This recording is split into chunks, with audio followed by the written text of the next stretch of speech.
किट्रे आउ जड़े नेपाली छात्री मृत्यु प्रसंग में आईन मंत्री प्रतिक्रिया आसी। पृथ्वीराज हरिचंदन कहते पुलिस जहाँ करने कथा करिछि तदंत आरंभ होइछि, विभाग मध्य पदक्षेप नेबा आरंभ करिछि। प्राथमिक तदंत पर ही कार्यानुष्ठान नहीं सरकार विचार करेंगे।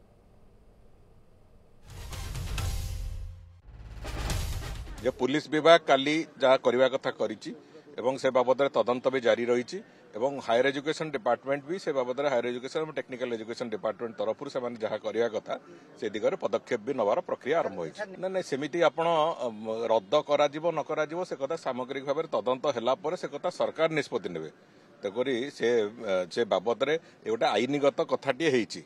जड़े आत्महत्या करिसंती एवं तांकर आत्महत्या परे से आत्महत्या जनित आउ कौन समस्या आइछि कौन हेइछि न होइछि से बाबद रे केवल तदंत सरिला परे ही जहाँ किछि कुहा जाय परिबो। जो घटना घटी तार प्राइमा फेसी थरे इन्वेस्टिगेशन सरला परे ही तो एस्टाब्लिश हबो।